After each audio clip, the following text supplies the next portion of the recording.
다이어트를 목적으로 병원을 찾았을 때 처방되는 약물들 먹을 거 똑같이 먹고 운동 안 하는 거 그대로 하면서 또 살이 빠진다. 다이어트 약을 홍보한다라는 게 일주일 만에 5kg가 빠졌습니다. 뭐 이런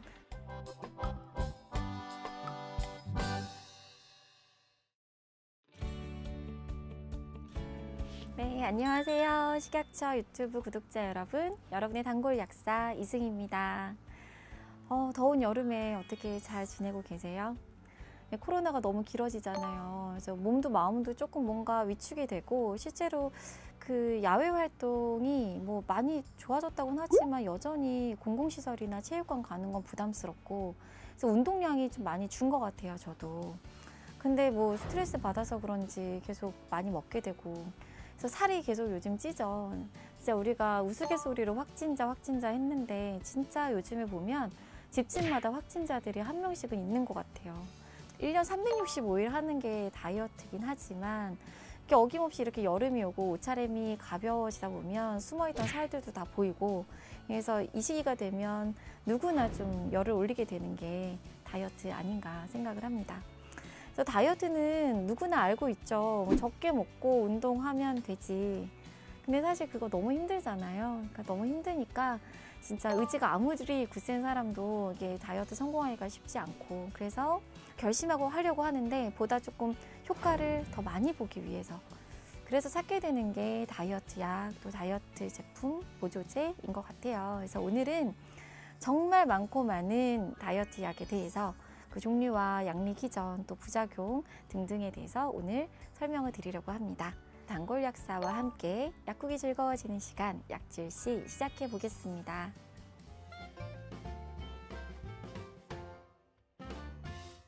네, 다이어트 약은요, 약리 기전에 따라서 이제 나누는데요. 약리 기전이라는 게 사실 덜 먹고 뭐 운동하는 거에 착안을 한 거예요. 그러니까 첫 번째는 이제 덜 먹게 하는 겁니다. 그러니까 뭐 알긴산처럼 배가 이제 빵빵하게 되니까 포만감을 줘서 덜 먹게 한다거나 또는 중추에 식욕 중추를 좀 억제를 해서 밥을 먹고 싶지 않게끔 배가 부르게끔 배가 고픈 신호를 못 느끼게끔 한다거나 이런 약들 뭐 펜터민이나 이런 약들이 여기에 속하고요. 두 번째는 먹긴 먹는데 먹은 대로 곧장 살이 되지 않게끔 하는 거죠. 그래서 뭐 유명한 약이죠. 제니칼. 이 제니칼 같은 거는 지방을 먹으면 지방이 흡수되지 않고 몸 밖으로 빠져나가게 하잖아요. 이 제니칼 같은 약이 여기에 속합니다.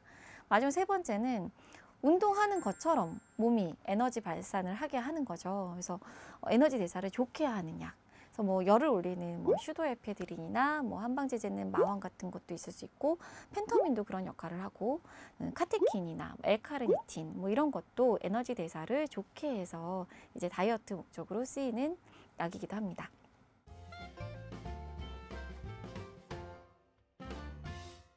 그러면 다이어트 약의 종류를 살펴볼 텐데요. 먼저 허가 기준에 따라서 나눠볼게요. 의사의 처방을 받아야만 하는 전문 의약품이 있는 거고 약국에서 약사의 지도 하에 살 수 있는 일반 의약품이 있습니다. 인터넷, 온라인 등 SNS를 통해서도 요즘 많이 구입을 하시는 보조제들 이렇게 나눌 수가 있어요. 일단은 의약품과 건강기능식품의 가장 큰 차이는 질병의 치료와 예방에 도움이 되냐 아니냐를 두고 나누는 거예요.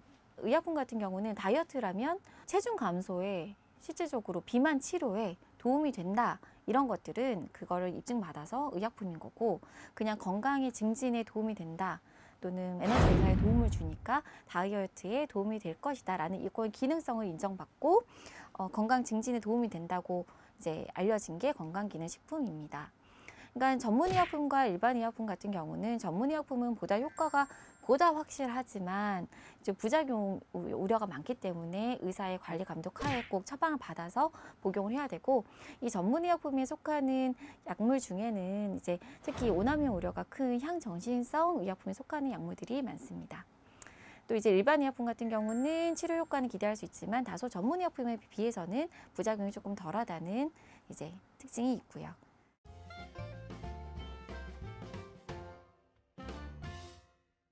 그럼 다이어트를 목적으로 병원에 갔다. 그러면 처방받을 수 있는 약물에는 뭐가 있는지 사실 궁금하실 텐데요. 비만 치료제로 승인을 받은 약물을 좀 살펴봐야 될 것 같아요. 여기서 이제 비만이라는 건 BMI가 30 이상이거나 BMI가 27 이상이면서 비만 관련된 질환이죠. 뭐 고혈압, 당뇨, 이상지질혈증 등과 같은 증상, 이제 질환이 하나 이상 있을 때 비만 치료제를 쓸 수 있는 그 조건이 되는 거거든요. 그래서 이제 이 비만 치료제 약물을 쓸 때는 여러 가지가 있는데 그중에서 가장 대표적인 게 펜터민이라는 약이에요. 워낙 유명한 약이죠. 이 펜터민이라는 약은 워낙 부작용이나 오남용 우려 때문에 4주 이내로 쓰기를 권고하고 있고, 또 다른 식욕억제제랑 같이 쓰지 않고 한 가지만 단독으로 쓰게 되어 있고, 이게 의사의 판단에 따라서 더 그 이상 쓸 때는 최대 12주 이내로 쓸 걸 권장하고 있습니다. 그리고 이제 장기간 처방이 가능한 제제들이 필요하죠. 왜냐하면 비만 자체가 질환을 일으키거나 또는 기저질환들 있죠. 뭐 앞서 말씀드린 뭐 고혈압, 당뇨, 이상지질혈증, 뭐 통풍이나 여러 가지 정신질환도 그런데 비만 자체가 질환을 조금 더 악화시키거나 질환을 만드는 중요한 원인이 된다거나 이런 경우들이 많아서 다른 기저질환을 치료함과 동시에 비만을 꼭 치료해야 되는 환자들이 장기간 처방받은 약물을 사용하는 경우가 많습니다. 장기간 처방이 가능한 이제 그 비만 치료제로는 대표적인 게 제니칼, 지방 흡수를 억제하는 약이죠. 그리고 뭐 식욕 억제제로는 뭐 큐시미아, 삭센다, 콘트라브 이 정도가 있어요. 여기에다가 이제 원래 벨빅이라는 약이 하나가 더 있었는데 지난 2월이었죠. 대규모 임상에서 이제 바람을 일으킬 수 있다 이렇게 알려져서 이제 판매가 중지된 바가 있어서 현재로는 장기간 처방 가능한 이제 비만 치료 약물은 4가지입니다. 근데 각각의 이제 부작용이 있어요. 뭐 삭센다도 원래 당뇨 치료제로 개발이 됐는데 이제 뭐 굉장히 속이 메스껍고 울렁거리고 컨디션 저하나 이런 게 있을 수 있어서 의사 처방에 따라서 단계적인 증량이 필요하고 나에게 맞는 용량을 좀 찾는 게 중요하겠고요. 또 이제 매번 배나 이런 데다가 자기가 이제 주사를 찔러야 된다는 불편함이 있는 거고, 그리고 이제 큐시미아 같은 경우는 앞서 말씀드린 단기간 처방이 가능한 펜터민과 토피라메이트라는 약의 조합인데 부작용을 많이 줄이고 효과는 극대화했다고 알려져서 요즘 많이 쓰이고는 있지만 가격도 너무 비싸기도 하고 기존의 펜터민과 토피라메이트가 가지고 있던 부작용을 완전히 해소하지도 못했고 또 여전히 향정신성 의약품으로 남아 있어서 그게 좀 한계라고 할 수가 있겠습니다. 콘트라브, 이게 식욕과 식탐을 동시에 잡겠다고 해서 탄수화물 중독, 굉장히 폭식하거나 이런 분들 있잖아요. 뭔가 음식 자체에 탐닉을 하시는 그런 분들에게 좀 적합하다고 해서 개발이 된 식욕 억제제인데, 부프로피온이라고 항우울증 약이랑 금연 치료에 이제 쓰이는 이 성분과 중독 증상의 치료에 쓰이는 날트렉손이 결합된 약물이에요. 알 크기도 크고 먹는 게 복잡하기도 하고 드셨을 때 위장관 오심이나 구토 그 부작용이 너무 커서 중간에 복약을 중단하는 경우도 심심찮게 볼 수가 있습니다. 그러니까 이런 약물들은요, 의사의 처방이 있어야 되는데 얼마나 그러면 이런 약물을 처방을 하면서 살이 빠지는 걸 기대할 수 있나, 그게 보통 12주간 약물을 먹었을 때 원래 체중의 5%를 목표로 하고 있어요. 내가 만약 100kg다 그러면은 12주 동안 먹어서 5kg 정도 빠지면 아 이거 효과를 봤다 하는 거거든요. 물론 더 빠지는 경우도 있지만 그 정도 수준을 목표로 하고 있습니다. 근데 우리가 막 최근에 보면은 너무 쉽게 살을 빼려고 하는데 WHO에서 이제 권고하는 것도 보면요, 건강하게 다이어트를 할 때 적절한 체중 감량의 그런 기준은 한 달에 한 1.5에서 2kg 정도라고 하거든요. 한 달에 급격하게 살을 빼려고 하는 건 조심하셔야 될 것 같아요. 다이어트 처방 그 수요가 많은 약국의 약사님들한테 또 조언을 구해보기도 하고 또 인터넷이나 이런 걸 좀 찾아보기도 했는데 놀라기도 했고 걱정도 되고 이런 부분들이 되게 많았어요. 약을 이제 사진을 다 찍어놨더라고요. 이게 뭐 1단계 약, 2단계 약이 있는데 하루 3번 아침, 점심, 저녁 먹어야 되는데 약의 수가 20알이 넘어요, 하루에. 근데 이제 그 약을 먹고 나서 이제 어떤 얘기가 올라와 있냐면 한 달치의 금액은 얼마였습니다. 그리고 제가 후기를 올리는데 한 일주일 동안 먹은 음식들 사진을 이렇게 올려놓은 거예요. 떡볶이, 냉면, 뭐 치킨, 족발 다 먹으면서 내가 살이 일주일 만에 5kg가 빠졌습니다. 아 진짜 혹하겠다 싶더라고요. 근데 어디에도 이 약물로 인해서 부작용이 어떤 게 있었고 주의할 점이 뭐고 또는 이 약이 어떤 성분이 있고 여기에 대한 정보는 찾아보기가 힘들었어요. 이거 식품이 아니잖아요. 내가 먹는 약에 대해서 사실은 들여다보고 궁금해해야 되는데 그런 정보 없이 다이어트 약을 홍보한다라는 게 걱정스러워서 제가 좀 자료를 모아봤어요. 다이어트를 목적으로 병원을 찾았을 때 처방되는 약물들 좀 조합해 본 결과 이제 다 좀 비슷비슷한 부분이 많아서 가장 많이 이제 등재되는 거를 조금 이제 추려봤어요. 첫 번째는 이제 강력한 중추 억제 식욕 억제제인 펜터민이나 펜디메트라친, 그리고 두 번째가 토피라메이트. 토피라메이트는 뇌전증 치료제로나 이제 편두통 예방 목적으로 개발이 됐는데 다이어트 목적으로 많이 쓰이고 있어요. 근데 감각 이상이나 미각 이상, 뭐 또 눈의 이상을 초래할 수가 있습니다. 심혈관계 이제 고혈압이나 심부전에 쓰이는 이뇨제도 다이어트 목적으로 쓰이고 있었는데 이것도 장기간 복용하면 전해질 불균형이나 저혈압 쇼크를 일으킬 수가 있겠죠. 그리고 우울증 치료제로 유명한 프로작, 이것도 이제 종종 등장을 하더라고요. 근데 이 프로작 같은 경우에는 이제 세로토닌 레벨을 올려서 이제 폭식하는 그런 그 행동들을 조금 교정을 해주는데 도움이 돼서 처방을 많이 한다고 합니다. 그리고 프로작이 위장장애가 있어서 이거 먹으면 속이 쓰려서 입맛이 안 땡긴다 이런 얘기를 하기도 할 만큼 위장장애도 있는 약물이거든요. 그리고 세로토닌 증후군, 이거를 내가 이약인지 모르고 먹었을 때는 세로토닌 신드롬, 증후군이 생길 수도 있으니까 주의하셔야 되는 약물인데 이제 종종 처방이 되고 있었고, 그리고 지방 식이를 하는 데 있어서 지방 흡수를 억제하는 제니칼, 오를리스테 또 처방이 종종 됐습니다. 지방변을 볼 수 있고 또 베타카로틴 같은 지용성 비타민 흡수를 억제할 수 있는 약물입니다. 그렇게 이제 전문의약품이 대표적인 게 있고요. 이 밖에도 갑상선 호르몬이나 강심제로 쓰이는 디곡신이나 천식치료제인 아미노필린 등들도 다이어트 치료 목적으로 이 처방 전에 처방이 되는 걸 또 확인을 할 수가 있었어요. 그리고 이 밖에 이런 전문의약품 말고도 일반 의약품도 이 다이어트 처방에 그 수많은 아래에 포함이 되어 있었는데 그중에 대표적인 게 성분을 살펴봤더니 아제타미노펜, 카페인, 그리고 슈도에페드린 성분의 조합이었습니다. 감기약으로 허가를 받았지만 이게 다이어트 약물로 더 많이 쓰이고 있더라고요. 근데 이게 교감신경을 흥분시키고 에너지 대사를 촉진시켜서 다이어트 처방에 쓰고 있는 것 같아요.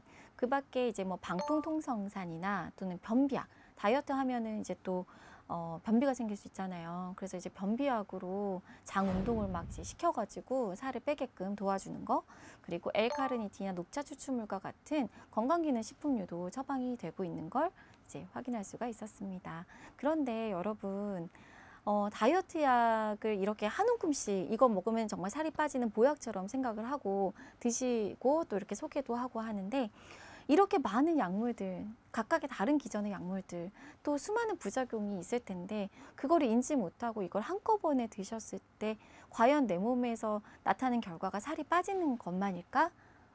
그럴까요? 아니겠죠. 살은 어떻게든 이렇게 먹으면 살은 빠질 수는 있겠지만 뒤따라오는 부작용과 내 몸의 변화들을 우리가 신경 쓰지 못하고 약을 먹었을 때는 너무나 생각지도 못하는 부작용이 생길 수도 있기 때문에 정말 주의하셔야 됩니다. 체중 관리를 하는 데 있어서는요, 식이요법과 또 생활습관이 너무나 중요합니다. 다들 잘 알고 계시는데 먹을 거 똑같이 먹고 운동 안 하는 거 굳이 그렇게 그대로 하면서 또 살이 빠진다. 게다가 건강하게 빠진다? 그거 다 거짓말이겠죠. 만약에 그렇게 살이 빠진다면 진짜 건강에 정말 해치는 길이 될 수가 있어요. 여러분, 이거 정말 위험할 수도 있으니까 다이어트를 목적으로 병원을 찾으실 때는 뭔가 약을 끊을 준비와 함께 약의 부작용에 대해서 또 약에 대해서 내가 잘 알아볼 준비가 되어 있는 분들이 처방을 받으러 병원을 찾으시면 좋을 것 같아요. 전문가들이 공통적으로 얘기하는 게 식이 조절은 80%, 운동 조절 20%, 이거를 지키지 않으면서 어떻게 다이어트를 하겠나 하는 거예요. 근데 운동과 식이요법의 그 다음으로 요즘에 또 권고하는 게 뭐냐면 행동 수정과 계획입니다. 다이어트를 하는 데 있어서 계획이 있어야 돼요. 내가 어느 기간 동안 구체적으로 약을 먹던 보조제의 도움을 받던 간에 계획 있게 해야 되고요. 12주간 내가 다이어트를 하겠다. 보조제의 도움받고 약의 도움받고 다이어트 식이요법하고 운동하고 다이어트를 하겠다고 했을 때는 12주 후에 내 생활을 책임질 수 있는 행동 수정이 꼭 필요하다고 합니다. 그런 계획과 행동 수정에 대해서 내 몸을 변화시키고자 노력하시는 분들 많으실 텐데요. 이 영상이 다이어트를 하고 병원을 찾으실 때 도움이 되셨으면 좋겠습니다. 오늘은요, 다이어트에 관련돼서 처방받아서 복용할 수 있는 전문의약품에 대해서 알아본 시간이었습니다. 도움이 되셨으면 좋겠습니다. 저희 약재씨 다음 시간에는요, 다이어트에 관련돼서 일반의약품과 또 도움이 되는 보조제들에 대해서 알아보는 시간으로 찾아오도록 하겠습니다. 약국이 즐거워지는 시간, 다음 시간에 만나요. 안녕히 계세요.